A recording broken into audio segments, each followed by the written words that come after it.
ये जो हमारा जन्म हुआ ये भाग्य के अधीन नहीं है, ये नवीन भाग्य निर्माण करने के लिए है। नहीं तो आदेश ही नहीं देते भगवान। पशुओं को आदेश नहीं दिया जाता क्योंकि वो भाग्य के अधीन है। केवल मनुष्य शरीर को आदेश दिया गया है। किसी देवता को भी आदेश नहीं दिया गया कि आप ये करो ये ना करो, क्योंकि वो वही करेंगे जो उनके सुकृत है, उसके अनुसार बस भोग भोगेंगे। आगे कुछ नहीं कर सकते, नवीन कर्म नहीं कर सकते, न नारकी जी कर सकते हैं, न स्वर्ग के कर सकते हैं। सब अपने अपने परिणाम को केवल भोग रहे हैं। यहां परिणाम उपस्थित करने का अवसर है। आप जो चाहो अपना परिणाम कर सकते हो। आप चाहो नरक जाओ, चाहे स्वर्ग जाओ, चाहे नारायण बन जाओ, जो चाहो कर सकते हो। मनुष्य शरीर है तो ऐसा काल रूपी शिकारी धनुष पर विष का बाण चढ़ा चुका है। तुम ठीक निशाने पे हो, होश में हो जाओ। अगर अब कोई तुम्हें निशाने से बचा सकता है तो काल का भी महाकाल हरि बचा सकता है, दूसरा कोई नहीं। आए अचानक बांधे, यम के दूत आकर अचानक बंधन में डाल करके ले जाते हैं। अब वो निर्णय कर रहे, झूठे जग से ने छोड़कर साचो हरिनाम उचारो। चरणदास सुखदेव कहते हैं अपना भला विचारो, इसी में अपना भला है। तो क्या करें? घर परिवार छोड़कर तुम्हारी तरह बाबा जी बन जाए? बाबा जी बनने से भगवत प्राप्ति नहीं होती। अगर आप बाबा जी बाहरी बात को ले रहे हैं तो उसको समझ लीजिए, बाबा जी बनने से भगवत प्राप्ति नहीं होती, प्रभु के होने से भगवत प्राप्ति होती है। वो आप चाहे गृहस्थ वेश में रहकर बनो या आप विरक्त वेश, दो मार्ग शास्त्रों ने स्थापित किए हैं, वो प्रभु के लिए। अगर वेश बदल लिया है और परिवार का राग है, भोगों का राग है, संसार की सत्यता का भान हो रहा है कि सब सत्य है, कोई फर्क नहीं पड़ता। वेश परिवर्तन से कोई फर्क नहीं पड़ता। गधे की पीठ में चाहे मिट्टी ला दो, चाहे कबाड़ ला दो, चाहे बेद ला दो, उसको बाहर से मतलब है। शरीर में चाहे लाल कपड़ा पहनो, चाहे सफेद पहनो, चाहे काला पहनो, चाहे नीला पहनो, चाहे पीला पहनो, ये तो वस्त्र है।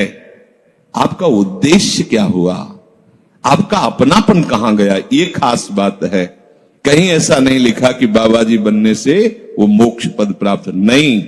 जहां संत की बात आएगी वहां लक्षण होंगे। जहां भगवत प्राप्ति की बात आएगी वहां मन का प्रभु में तन्मयता होना, प्रभु में डूबना, प्रभु के चिंतन में मगन होना होगा। वो चाहे गृहस्थ हो चाहे विरक्त हो, दोनों के। एक है कि संसार का व्यवहार पसंद नहीं तो निवृत्ति मार्ग का पथिक बन गया, और एक है कि संसार के व्यवहार को भगवत स्वरूप समझकर, भगवत अर्पित करते हुए अपने को प्रभु का मानकर, प्रभु को अपना मानकर चल रहा है, ठीक वैसे ही भगवत प्राप्ति उसको भी होगी। हम लोग जब सत्संग में बात सुनते हैं तो निर्णय करने के लिए हमारा ही हृदय होता है। अब लगा कि नहीं ठीक है, भजन तो करना है, पर हम ऐसा नहीं है कि कर्तव्य के लिए रुक रहे, पर कुछ समय अब हम लेंगे, फटाफट सब निपटा के। तो तुमसे भी चतुर काल है, वो उतने ही समय में तुम्हें निपटा देगा। बहुत चतुर है। हमने बहुत से लोगों के मुझ से सुना है कि बस ये काम हो जाए हम आए, आज तक वो लौट के नहीं आ पाए, क्योंकि वो गली ऐसी है। क्या है? बहुत दलदल है आगे। जो गया ना मोह कलिल में डूबा, अब निकल पाना बड़ा मुश्किल है। सत्संग में इतना सामर्थ्य है कि अभी आप सुन रहे हो, अभी आपको ऐसे सब ऐसे लगेगा, ऐसे ऐसे निकल जाएंगे, और गेट के बाहर होइएगा, वो हवा लगने दीजिए, तब लगे कैसे निकले। ऐसी प्रचंड माया है। इसीलिए तन ही राख सत्संग में तो मन ही प्रेम रस भेयो, तब मन प्रेम रस में बराबर सत्संग होता रहे, बराबर साधु संग मिले।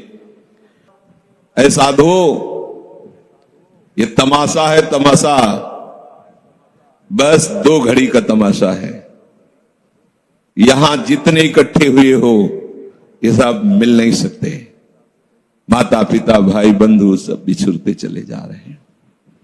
जो ही आकर सब इकट्ठे मिले हो, ये कभी इकट्ठे नहीं रह सकते। ये कुछ समय का है।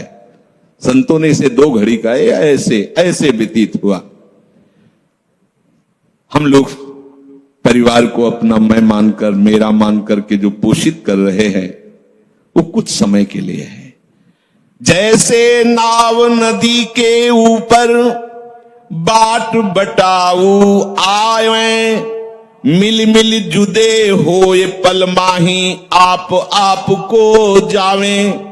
जैसे नदी पार करने के लिए 50 लोग इकट्ठे हुए नाव में बैठे, नाव किनारे पहुंचे, सब अपने अपने मार्ग को चले जाते हैं, कोई किसी का साथ नहीं देता है। ऐसे ही मृत्यु का समय आया, आप कितना भी प्यार करो वो लौट के आपसे पूछने के लिए नहीं आएगा आप कैसे हो, या आपने कितना भी सबके लिए किया है, मोह से युक्त होकर अपना जीवन, विशेष जीवन आपने दे दिया, लेकिन आपकी क्या दुर्गति होगी किसी को कोई परवाह नहीं है। फूंक ताप के 10-5 दिन में वो जो दिन क्रिया हुई, इसके बाद सब मौज मस्ती में होते हैं। कोई तुम्हारा चिंतन, कोई तुम्हारा नाम नहीं लेगा, कोई तुम्हारे लिए आंसू नहीं बहाएगा। वो अगर कोई रोता है तो हमने सुना है कैसे रोता है। आज तक हमने जो कहा वही इन्होंने पूरा किया, मतलब अपनी कामनाओं की पूर्ति के लिए रोता है। अब कौन हमारी बात सुनेगा? तुम कितना हमें चाहते थे, कोई नहीं उतना चाहता। क्या कह के रो रहा है? क्या कह के रो रहा है? अपनी कामनाओं की, स्वार्थ की पूर्ति के लिए रो रहा है, तुम्हारे लिए नहीं रो रहा। वो ये भगवान का बगीचा है संसार, रंग बिरंगे फूल हैं, कुछ तो कली ही मुरझाकर नष्ट हो जाती है, कुछ फूल खिलकर नष्ट हो जाते हैं, कुछ में ऐसी सुगंध आती, थोड़ा सुगंध फैलती, वो भी नष्ट हो जाते हैं। ये बगीचा केवल देखने में सुहावना लगता है, बड़ा भयावना। इसमें मृत्यु का तांडव हो रहा है। आप देखो, प्रतिपल मृत्यु भयावह, पर कैसी माया है। सामने वाला पतिंगा जला, फिर भी वो जाके उसी में जलता है। ऐसे फूंक के आ रहे हैं एक को, और उनको ये वैराग्य नहीं हो रहा कि मेरे शरीर की भी यही दशा होनी, मुझे कुछ कर लेना चाहिए, ऐसी कुछ कर लेना चाहिए जिससे हम कालातीत अवस्था को प्राप्त हो जाए। क्यों नहीं कर पाता?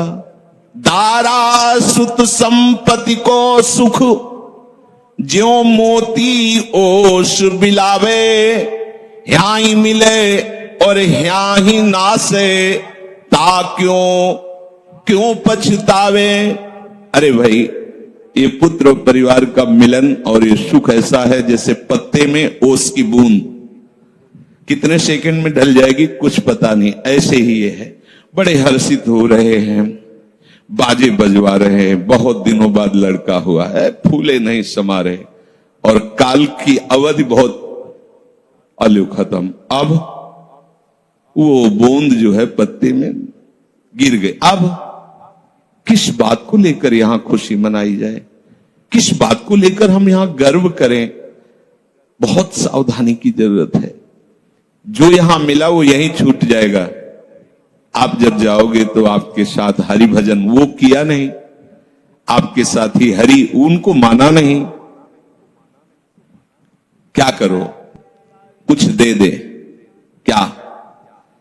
सबको सुख देने की भावना, सब में प्रभु की भावना, जो भी तुम्हारे पास मन वचन कर्म से प्राप्त हुआ है वो सबको सुख देने के लिए है, सब में प्रभु है। ये बात समझ में नहीं आएगी, सबको क्यों सुख दें? क्योंकि सुख मिलना है।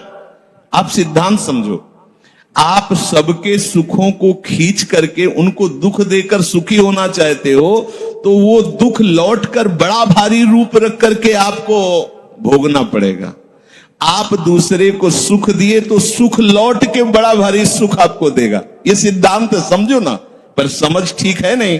तो हम दूसरे को दुख दे करके अपने को सुखी मानना चाहते, तो वो दुख बहुत बड़ा रूप रख के आता है और हम दुखी हो जाते। नहीं, आज तक तो सब लोग सुख के लिए ही कर रहे हो, तो सुखी हो जाना चाहिए। मतलब गलत है, कहीं ना कहीं सिद्धांत गलत है।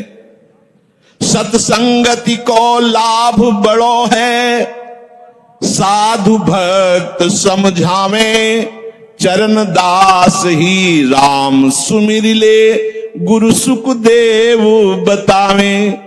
चरणदास जी कह रहे, तुम्हारा परम हितकारी हरि है, उसी से नेह लगा लो, सदगुरु के वचनों पर विश्वास करो, प्रभु के नाम का निरंतर रटन करो।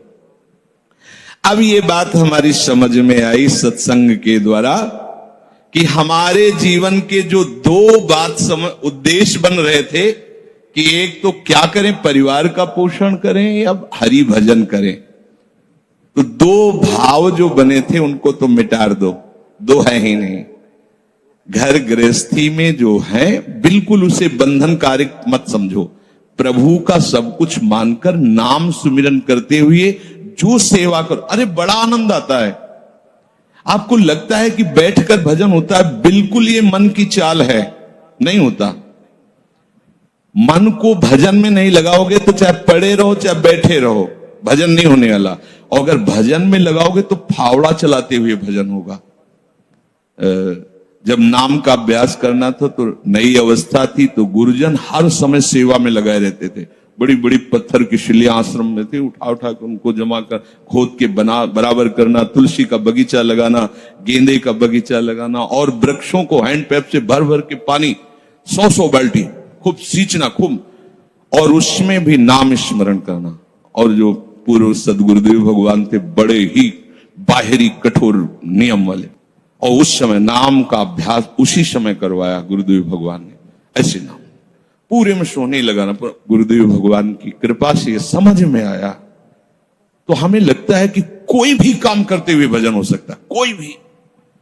अरे जब युद्ध हो सकता है तो और क्या बात है।